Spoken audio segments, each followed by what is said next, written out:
Halo, selamat datang di Ngobrol Sore Semaunya bersama gue Putri Tanjung. Hari ini spesial banget, bukan karena bintang tamunya aja spesial, karena kali ini Ngobrol Sore Semaunya hadir dengan suasana yang berbeda. Kali ini kita hadir dengan special edition Kota Bandung. Dan kita sekarang lagi ada di New Art Sculpture Park, salah satu destinasi seni Indonesia yang luar biasa banget, dimana dari koleksi ini banyak karya lahir seperti patung Garuda Wisnu Kencana di Bali hingga monumen Proklamasi Indonesia di Jakarta. Jadi di tempat luar biasa ini, gue juga kedatangan temen gue, tamu yang super spesial. Udah lama banget gak ngobrol. Gue tahu dia dari 2014, through all the journey, the ups and down. Salah satu anak muda kebanggaan Bandung dengan bisnis yang lagi rame banget. I'm proud to call him my friend. Langsung aja kita sambut Hedi Rustian. Hai. Halo. Apa kabar? Kita udah lama banget. Lama udah ngobrol. 2 tahun lebih gak ketemu 2 juga. tahun lagi, ya 2 tahun lebih. Iya. Kita udah dari 2014 kerja bareng. Kerja bareng. Waktu sebelumnya 2013 lah. 2013. Oh iya, 2014 lah ya 2013. Iya. 2014. Jadi 2014 itu adalah acara kreatif Partner Corner pertama. Itu kayak sejarah. Karena itu pertama ya. Gini-gini juga bintang tamu pertama gue. Iya. Bintang tamunya gue inget banget. Waktu itu lo lagi sama Four Speed. Iya. Dan waktu itu akhirnya di Senayan City kan waktu itu ya. Senayan City. Di gimana 2021 lo apa kabar? Kabar baik, luar biasa. Gimana pandemi? Gimana lo menghadapi situasi sekarang ini? Menghadapi situasi saat ini, kalau misalnya implementasinya ke apa yang gue kerjain sih sangat menyenangkan ya. Karena kita dituntut untuk muter otak. Betul. Gimana caranya untuk bisa terus keep up dengan kondisi. Ya. Terus gue sih yang bersyukurnya sekarang karena perpindahan gue pada saat itu ya lo tahu sendiri kan, waktu gue dari Four Speed terus sekarang gue bikin Barbecue Mountain Boys, dan karena gue lebih concernnya ke multimedia sekarang. Ya. Terus gue ada media juga kan, ada di YouTube juga segala macam, jadi masih sedikitnya ada beberapa celah yang masih bisa gue isi gitu. Dan ya gue juga baru buka restoran juga kan. Congratulations ya, rame banget. Iya, alhamdulillah. Gue gak sabar nyobain. Iya. Siapa tahu kita bisa buka di Jakarta di. Kan itu ya, gue nungguin ada yang WhatsApp. Ada tempat nih di Jakarta kayak gitu. Tapi kan maksud gue gini, let's talk about, kan gue tahu kan Barbecue Mountain Boys waktu itu. Gue inget banget 3 tahun lalu gak sih? 3 tahun lalu gue main ke tempat lo. Ke rumah. Bukan ke cabin. Iya benar, ke rumah. Belum ada gak sih? Ada. Tapi baru lu kan banget ya. Baru banget. Lu gak sempet kan waktu itu kalau harus ke Lembang. Terus lo masakin gue. Masak. Abis itu gue ngeliatin intro yang belum gue publish. Ini gue mau bikin Barbecue Mountain Boys, ini intronya. Iya, bangga banget sih sampai akhirnya kayak gini. Tapi sebelum kita ngomongin Barbecue Mountain Boys lebih lagi, lo ceritain dong kayak journey lo dari awal karir yang banyak banget jatuh bangunnya itu ya, sampai akhirnya lo menciptakan Barbecue Mountain Boys. Jadi ya yang lu tahu kan gue memulai karir gue kan as a jewelry artist ya. Terus dari kurang lebih 2009-2010 lulus SMA, gue udah mulai nge-explore diri gue di dunia jewelry. Terus dan memang cita-cita gue kan dulu gimana caranya gue bisa kerja bareng sama musisi-musisi yang gue idolakan. Karena kan kalau gue pribadi selalu gimana caranya harus ngeset diri gue untuk harus punya mimpi gitu. Betul. Jadi gue tuh tahu gitu apa yang harus gue kerjain, apa yang harus gue kejar gitu. Dan sebenarnya bebas gitu, kayak mau ngeset up mimpi mau sejauh apapun, toh ternyata kalau kitanya konsisten selalu ada jalan kan. Terus gue sampai ya berjalan jatuh bangun, akhirnya gue 2012-2013 karya gue udah mulai dilirik sama banyak musisi internasional gitu. Terus dari mulai band-band favorit gue level yang gak terlalu favorit amat sampai favorit banget. Ya, sampai cita-cita gue kayak pokoknya cita-cita gue pengen kerja buat Sepultura, gue pengen kerja buat Metallica, gue pengen kerja buat Ozzy Osbourne gitu. Dan ya akhirnya 2015 ya itu tercapai lah gitu, tercapai beberapa mimpinya. Cuman 2015 ada beberapa hal yang gue nggak bisa share, akhirnya gue terpaksa harus meninggalkan brand gue juga gitu, For Speed ya. Dan gue 2015an habis nggak punya apa-apa gue. Terus gue sempet dagang mie ayam pakai gerobak biru gitu, bikin terus sisa duit segini nih, dagang apa ya gitu. Balik ke rumah ke nyokap malah dimarahin gitu. Ya lu pulang ya bukan malah jadi ngeluh gitu, dan karena lu cowok lu harus terus gerak, harus apapun berusaha gitu. Dan gua kan di situ posisinya ya gua juga pernah merasakan di saat gua punya gengsi yang sangat besar ya. Ketika ini nih beberapa bulan kemarin gue baru meeting sama Metallica. Betul. Beberapa bulan ke depan setelahnya gue gak punya duit gue gitu. Cepet banget ya itu kejadiannya. Cepet banget. Tapi lo apa sih yang lo paling ambil pelajaran dari journey lo di 2015 itu? Kalau gue sih ambil pelajarannya lebih ke, karena kan kalau gue berbisnis tuh gue gak pernah mikirin hal jelek ya.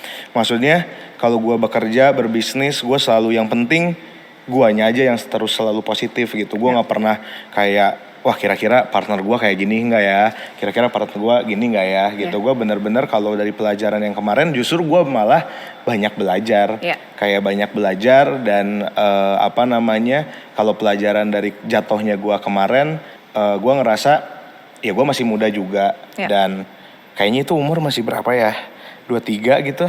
23-24 lah. Gue sekarang lah. 23-24 gitu. Terus ya frustasi ya, sempat frustasi gitu. Cuman ternyata yang gua rasain, kita tuh sebagai seniman atau pengusaha, apalagi di masa sekarang gitu, harus selalu bisa bertransformasi. Betul, dan setuju. Beradaptasi gitu dengan kondisi yang ada gitu. Kalau gua kan sebenarnya perpindahan ketika gue kenapa akhirnya milih untuk menjadi Barbecue Mountain Boys tuh karena waktu beres gue For Speed, simpel sih, kayak gue ngerasa sebagai seniman pada saat itu kayak semua mimpi gue udah kesampaian. Udah tercapai, udah checklist lah ya. Iya, karena gue nggak mikirinnya, gue dulu mimpinya bukan jadi orang kaya. Gue mimpinya pingin kerja buat Metallica, sesederhana itu gitu. Dan semuanya bakal ngikutin lah gitu ya. Terus ya gue bikin karya udah, gue traveling ke luar negeri udah untuk pameran, punya teman-teman yang sesuai dengan apa yang gue pingin udah, kerja buat Metallica juga udah. Terus gue ngapain lagi ya, apalagi. Dan itu juga itu trigger awal lo ya. Trigger awal. Dan gue tuh belum mau balik lagi ke Jewelry pada saat itu, karena gue berpikir kayak ya apalagi, kayak gue udah ngerasain kok euforianya gitu, kayak ketemu sama bandnya, kerja buat bandnya, even manggung bareng sama Metallica tuh gue udah pernah ngerasain juga gitu. Jadi kayak kayaknya udah, maksudnya perjalanan yang kemarin akan menjadi perjalanan yang banyak banget pembelajarannya buat gue gitu. Dan gue mau harus bikin yang baru sekarang, tapi yang baru ya sesuatu yang baru tuh apa gitu. Nah selama ini kan gue banyak kerja tuh untuk diri sendiri kan, untuk diri sendiri ya, namanya produk ya bekerja buat diri sendiri dan produknya dipakai sama orang lain kan. Ada hal yang belum pernah gue kerjain dalam seumur hidup gue adalah gimana caranya ngasih manfaat yang lebih buat orang banyak gitu. Tapi mediumnya apa, gue belum tahu pada saat itu. Karena sebelum ketemu Kang Gia, partner gue yang berewokan, gue kan waktu kalau di Jepang tuh kenapa gue jadi suka masak segala macam. Gue kan lama di Jepang bolak-balik waktu zaman For Speed. Kalau lagi santai itu yang lain pada main, pada party gitu, gue mah ngambil kelas pertanian gitu. Gue belajar bertani gitu, terus gue belajar masak gitu. Dan pas pulang, gue sedikitnya ada terpikir untuk ya kenapa gue nggak menjalankan apa yang gue udah pelajarin. Maksudnya sisi lain dari gue waktu di Jepang tuh gue ngapain gitu kan. Ya terus akhirnya ketemu sama Kang Gia. Lo ke Jepang ini 2000? Udah dari 2012an ya. 2020 bolak-balik gitu. Jadi lo sempat tinggal agak lama gak sih? Sevisa abis aja, gue 3 bulan. 3 bulan balik, 3 bulan balik gitu. Jadi lo belajar banyak dan dapet inspirasi dari sana juga ya? Banyak banget gitu. Etos kerja, ya dedikasi terhadap pekerjaan, kedisiplinan, terus kayak gue tuh belajar banget kalau waktu selama gue di Jepang tuh how to mastering your skill sih. Iya. Apalagi di zaman sekarang semuanya tuh udah sangat apa ya? Bukan segmented, lebih kayak Fokus gitu ya. Di niche. Iya, niche gitu. Tapi dari yang niche tuh malah sekarang jadi bisa lebih besar Betul. gitu. Memang jadi kayak gini tapi jadi kayak gitu lagi Betul. gitu. Dan kayak gue dulu ngerasain gitu, ya gue dulu bikin jewelry aja gitu. Dan terus sekarang gue belajar bertani dan gue suka masak gitu. Dan lo terapkan lah gue mastering. Jadi Barbecue Mountain Boys gitu. Tapi tadi gue setuju banget sama yang lu bilang kan. Dulu atau awal-awal mulai, dan gue inget banget kita pernah ngobrolin soal ini. Ya. Awal kan kita juga sama kita tuh berkarir untuk diri kita sendiri kan. Iya. Kalau lo emang untuk itu passion lo Iya. suka, lo udah punya mimpi-mimpi lo gitu. Kalau gue waktu itu pembuktian diri waktu itu kan. Tapi once itu udah selesai abis itu kayak nyari kan, apa ya? Iya gak sih? Iya. Masih nyari kan, apa ya gitu.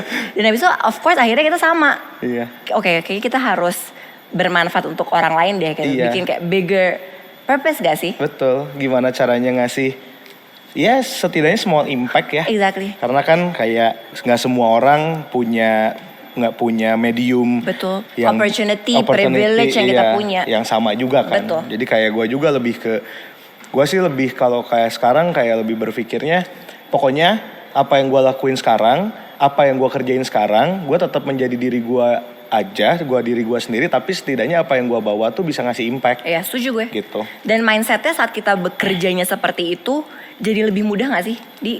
Mudah. Jadi lebih mudah, Iya. lebih enak gitu. Jadi punya bigger goal sih. Betul. Iya gak sih? Jadi gak sekedar kayak checklist aja gitu. Iya, jadinya ya memang kita pun sambil mengerjakan bisnis ya. Betul, tapi betul.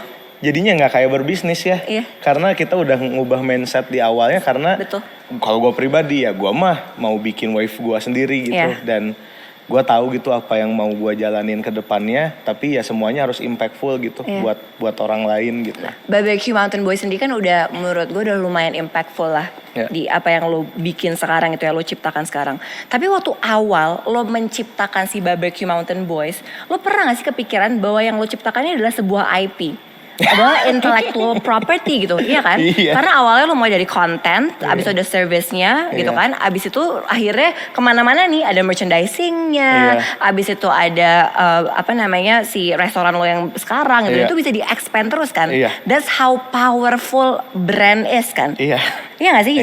Jadi IP yang bisa akhirnya revenue streamnya kemana-mana. Bisa diciptain gitu. Exactly. Waktu awal kepikiran gak sih bahwa Barbecue Mountain Boys ini adalah IP? Aduh, enggak sih. Maksudnya kalau gue lebih ke sesimpel waktu bareng sama Kang Gia, Kang, let's make something new. Ya. Karena Kang Gia juga backgroundnya seniman juga ya, sama kalau Kang Gia dari Brojol udah anak petani. Ya. Dan gue banyak dapat banget insight dari Kang Gia gitu sebagai seorang petani gitu. Dan bener-bener gak kepikiran karena gue lebih ke kayak sama Kang Gia tuh Kang. Karena pas gue pulang pulang dari Jepang, terus kejadian itu gue harus ninggalin brand gue segala macam. Gue lagi berusaha kayak nyari kedamaian dulu kan. Yeah. Terus si Kang Gia malah ngerjain gue gitu. Nyari kedamaian mah di sini di kebon gitu, kita nyangkul, nanem segala macem. Terus kayak kok gue nyaman gitu, kok gue ngerasa kayak ini nih kayaknya gitu dunia gue yang baru gitu. Gue belajar bertani segala macem, cuman along the way kan ya gue punya pembelajaran dari bisnis gue yang sebelumnya ya. 4Speed ya. Iya, dari 4Speed. Terus Mang, gimana caranya supaya apa yang kita lakukan sekarang tuh bisa disampaikan ke orang-orang. Betul. Along the way juga kan, dan kita harus bikin brand gitu. Karena ya kalau kita nggak bikin brand mah ya ngapain juga gitu kita bikin bikin tayangan atau bikin media gitu kan. Betul. Dan sama sekali nggak kebayang sih kalau misalnya sekarang outputnya bisa jadi intellectual property itu. Kapan lo sadar bahwa kayaknya itu bisa menghasilkan banyak cuan nih? Di titik ketika YouTube gue berjalan sih. Iya sih. Maksudnya YouTube gue berjalan, orang mulai pada ngerti. Karena kan gue banyak melakukan ini ya, nge-tweak semua materi. Ya. Karena waktu gue awalnya sama Kang Gia bikin Barbecue Mountain Boys itu kan kita sebenarnya yang duluan berdiri itu kan Saux Farm kan, kebun kopi gue kan. Dan gue tuh sama Kang Gia sering bikin postingan, sering bikin video segala macem yang dimana kita obrolannya udah langsung ngobrolin pertanian, isu-isu kesejahteraan yang dimana nggak nyampe gitu orang-orang tuh gitu, dan akhirnya caranya harus beda. Karena akhirnya gue berpikir kayak ya udah, maksudnya karena memang kita pun sadar bahwa kita pun tidak mau jadi apa ya, kita nggak ada kepikiran untuk jadi aktivis gitu. Nah akhirnya kalau kita lebih berpikirnya ya udah, kita jadi diri kita sendiri aja, kita melakukan kegiatan bertani sesuai caranya kita, karena pada dasarnya kalau kita lebih menitik beratkan tuh gimana caranya kita ngebantuin nih generasi muda, ngebantuin apa ya, ngasih referensi buat anak muda bahwa new generation of farmer tuh bisa kayak gini. Jadi ya memang ada new perspektif ya. Iya, ada beberapa orang yang bilang wah lu terlalu harsh gitu karena gue cutting edge gitu. Ibaratnya kayak dengan problematika yang ada sekarang, gue tiba-tiba bikin barbecue mountain boys yang dimana cutting edge alien sendiri gitu. Kayak gue farming ya ini setelan ngebon gue gitu. Gue di kebon juga kayak gini gitu, dan terus kayak ngedalemin semua edukasinya dari mulai cara nanemnya, ngurusnya, sampai panen, sampai kita nge-preserve makanannya gitu kan, sampai outputnya bisa jadi restoran segala macam, karena gue pengen ngasih perspektif baru gitu. Karena kalau orang yang suka masak atau kalau buat gue, chef yang jago tuh chef yang vocab ingredientsnya tuh luas, dan dia bertani juga, dan gak mesti jadi chef, karena gue juga bukan chef ya, gue mah hobi masak gitu. Dan cuman buat gue ya pada akhirnya itu sih yang pingin gue coba pingin persembahkan nih. Karya gue yang baru tuh gue pingin kayak bisa ngasih impact setidaknya anak muda. Kalau kita tuh selalu bikin contoh, kayak gue selalu diskusi sama Kang Gia, Kang, udah sekarang anak muda mah butuh sosok. Anak muda mah butuh referensi, butuh ada yang bikin mereka semangat gitu. Sedangkan kalau sekarang kalau kita tanya, kalau gue pingin jadi penyanyi, gue udah tahu pingin kayak siapa. Misalnya gue pingin jadi penyanyi, gue pingin kayak Kurt Cobain gitu. Karena udah ada sosok-sosoknya gitu. Gue anak kecil pingin jadi polisi gitu, pingin jadi tentara gitu. Kayaknya jarang deh. Saya udah gede pingin jadi petani itu nggak ada gitu. Dan gue nge-tweak semua konsepnya, pada akhirnya Barbecue Mountain Boys yang sekarang tuh kita lebih fokusnya ngasih lihat tentang modern outdoor ala kita gitu. Karena modern outdoor kan luas banget, dari agriculture sampai dari hulu ke hilir gitu, agriculture sampai food culture. Dan itu gak sih karena new perspective itu jadi salah satu kunci kenapa brand lo resonate dengan banyak orang gak sih? Iya sih.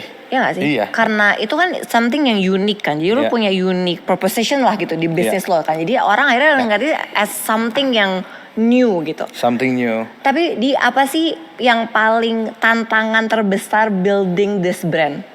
Tantangan terbesarnya ketika kita tidak diterima ya. Iya sih. Maksudnya kayak ketika tapi kita. Tapi lu sempat ya mengalami gak diterimanya? Iya tuh, kayak kan si pesan utamanya si Barbecue Mountain Boys kan how to help regeneration. How to help regeneration, dan ketika kita mau ngomongin pingin ngebantuin regenerasi, pingin ngasih perspektif baru, lah kitanya ngomongnya kejauhan ya. Ngomongnya kejauhan gitu. Dan ternyata kalau kita mau bikin tren, gak cuma di industri pertanian ya, gak cuma di dunia pertanian doang, apapun itu gitu. Kalau kita mau set up trend, ternyata gak bisa setengah-setengah. Setuju gue. Ternyata gak bisa cuma ngomongin isunya doang. Setuju gue. Gitu. Jadi harus full circle. Harus full circle ketika gue juga orang visual nih. Gue tahu caranya harus bikin sesuatu yang bagus. Buat zaman sekarang, apa nih yang bakal bisa cepat diserap? Buat gue sih dokumenter series ya, mini doku series or dokumenter gitu. Karena ya gue pingin natural aja gitu si apa yang kita sajikannya gitu. Dan yang paling penting juga mikirin secara bukan trennya doang gak sih tapi kayak sustainability of the business gak sih? Itu penting kan, karena kita gak mau cuma sesaat doang kan. Gak mau. Jadi memikirkan sustainability-nya tuh penting, dari bisnis modelnya, dari cara lo memasarkannya dan segala macamnya. Tapi apa sih yang membuat lo tertarik sama dunia pertanian? Jauh banget ya. Kayak apa? Kenapa gitu? Dari jewelry artist, apa yang membuat lo tertarik banget sama dunia pertanian? Kalau buat gue pribadi sih, kenapa gue tertarik di dunia pertanian karena banyak anak muda yang gak sadar bahwa segala kunci dari kehidupan teh di pertanian. Iya. Sesimpel kayak kita nih kopi deh gitu. Iya. Kita minum kopi gitu dari siapa ya? Iya. Dari petani gitu. Iya. Kita makan beras dari siapa? Dari petani gitu. Iya. Dan kalau gue pada dasarnya karena memang sekarang pingin bikin sesuatu yang impactful gitu. Gue bertani untuk diri gue sendiri sekarang. Karena kayak sesimpel gini. Gue ngopi gitu. Tapi dengan gue bertani kopi, setidaknya gue bisa bikin kopi gue sendiri gitu. Iya. Dan gue nggak usah beli keluar gitu. Dalam artiannya udah bikin how to plan your own food kan gitu. Dan di satu sisi lain, waktu kemarin kan obrolan gue sama Kang Gia tuh kayak, wah Kang luar biasa ya pertumbuhan coffee shop di kota gitu. Hampir setiap kilometer ada. Betul. Tapi yang dikhawatirkan dari kita teh, Kang khawatir gak sih kalau misalnya anak muda gak ditambahin nih perspektif baru bahwa jangan ngomongin doang hulunya. Iya. Keren kok hulunya, udah gak usah ada yang ngomongin barista and coffee shop owner tuh keren. Iya. Tapi once kita ngomongin farmer dan who's the person yang supply coffee shop lo tuh ya farmer. Iya betul. Nah ini gimana caranya bisa bikin gerakan yang komunal supaya setidaknya coffee shop owner ataupun penikmat kopi bisa sadar gitu. Setidaknya kepikiran juga, oh iya ya gimana ya caranya gue ngebantuin regenerasi atau enggak. Betul. Ternyata seru juga ya gue pingin jadi hobi lah nanam apa dulu The gitu. story behind the cup of coffee kan sebenarnya. Betul gitu. Tapi sekarang anak-anak muda juga lebih aware gak sih di? Alhamdulillah ya. Sih? Akhirnya sedikit demi sedikit jadi lebih aware gitu kan. Dan ya kalau besar harapan gue sih sebenarnya gerakannya komunal. Dan kalau Barbecue Mountain Boys sekarang gue lebih kayak ngeliat lebih memposisikan dirinya sebagai media kan. Karena memang gue foundernya, tapi mungkin tahun depan Barbecue Mountain Boys yang lebih sering munculnya udah bukan gue. Karena gue pengen nge-create boys itu kan. Dan jadi lo nge-create platformnya ya? Nge-create platformnya karena ya selama ini kan kayak anak muda merasa bahwa industri pertanian tuh bukan industri yang menarik. Atau jangan ngomongin industrinya dulu lah, jadi petani itu nggak menarik. Sesimpel kayak ada yang nanya kerjaan lu apa? Petani. Serius loh petani, kotor-kotoran segala macam bla bla bla gitu kan. Cuman kan balik lagi ya, kayak mau profesinya apa? Kalau kita bisa nge-tweak atau kita bisa naikin ngasih added value kan jadi sesuatu yang luar biasa. Jadi sesuatu yang luar biasa juga. Betul, setuju banget.